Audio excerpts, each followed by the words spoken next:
Competition. Some people say it's unneeded. Hell, I often get comments on my videos from people claiming I shouldn't even pit two creatives against each other, because God forbid they feel any fire under their asses to improve.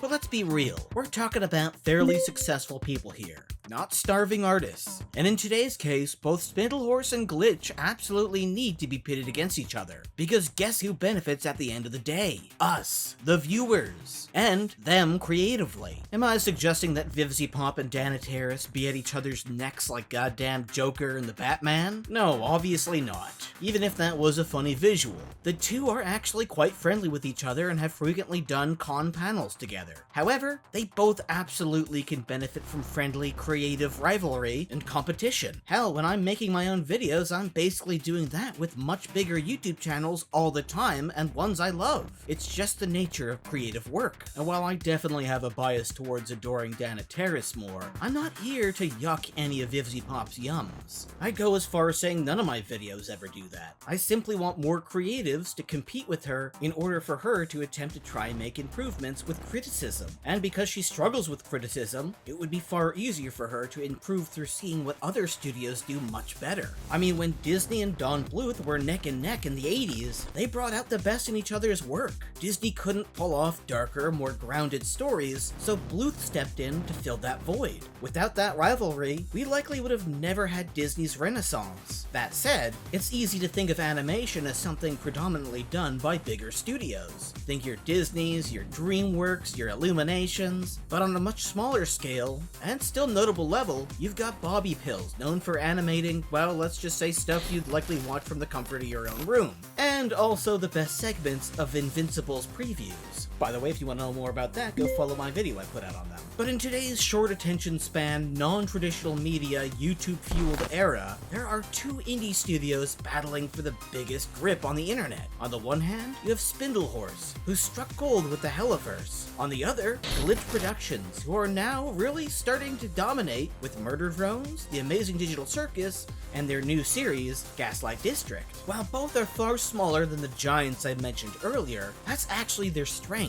It lets them produce some of the most unique and creatively ambitious work in the industry. And even with Netflix and Amazon knocking at their doors, both studios have managed to hold on to their indie DNA. In both cases, for better or worse. By the way, if you're enjoying the video so far, don't forget to hit the like button and let me know in the comments which of the two you're siding with. And hey, since today is actually my birthday, that support would mean even more than usual.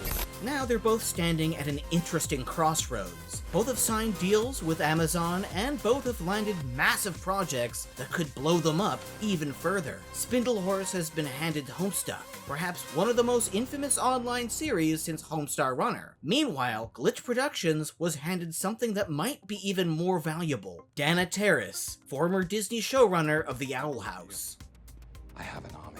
We have a Hulk. The issue for Spindlehorse is that Homestuck's moment in the cultural spotlight has kind of since passed. While some fans are eager to see the comic adapted, plenty are skeptical of Vivziepop's loud, chaotic style clashing with Andrew Hussey's strange, layered storytelling. The results already speak for themselves online. The Homestuck teaser has racked up significantly fewer views than Glitch's Knights of Guinevere and her previous Hellaverse videos. It's a clear sign that Spindlehorse might be banking on nostalgia that just doesn't carry the same weight anymore. But who knows? The change in pace, tone, while not under her direct writing and direction, might actually blow up on release and motivate her studio to do far more with their productions than just making Hellaverse content. It also doesn't hurt that Toby Fox of Undertale fame, who was closely connected to the original series, is involved with Homestuck. On the flip side, Terrace's project with Glitch feels like her true chance to shine.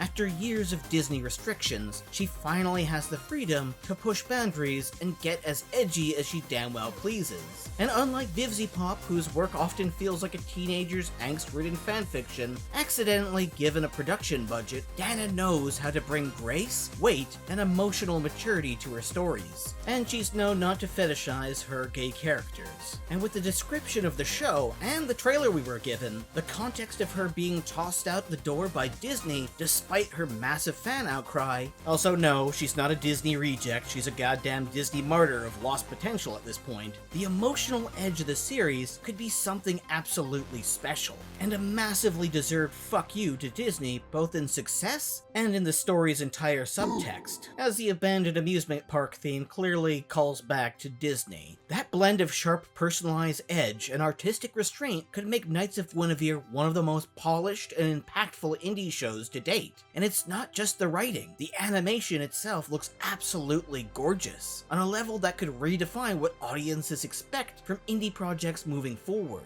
I mean, seriously, her animation direction is stunning, and isn't really a surprise with all the amazing work she's done for Disney while previously working as an artist. It's like if an all-star Sakuga artist from Japan started doing YouTube animation. Add to the fact that creators like Gooseworks are openly willing to collaborate and seek feedback, unlike a certain someone, and it's clear that Glitch is building something more sustainable and powerful moving forward. Ultimately, this quote-unquote war between Spindlehorse and Glitch might be exactly what indie animation needs. Competition forces creators to sharpen their craft, raise their standards, and actually deliver work that resonates with more audiences. While Spindlehorse currently rules with the Hellaverse, Glitch is positioning itself as a studio that can challenge that dominance with adapting to criticism, leading to better writing, stronger collaborations, and breathtaking visuals. If Dana delivers, Glitch could usher in a new era where indie animation actually rivals mainstream TV without the need for Netflix or Amazon. And hey, if that finally pushes Vivziepop to grow beyond churning out the same edgy 2008 Lyle Rath sanity not included dialogue, I think that's great. And I want to make it clear, I don't think Hell of a Boss or Hazbin Hotel are bad shows. Despite how I've become labeled as Vivziepop's #1 hater and milker, especially after she called out one of my admittedly clickbaity thumbnails, I genuinely do enjoy her work. My criticisms come from a place of appreciation. While her shows are imperfect to me, I see massive potential in them, and I believe with some adjustments, they could resonate with an even wider audience. I've never encouraged harassment, even after she shit on my thumbnail on Blue Sky.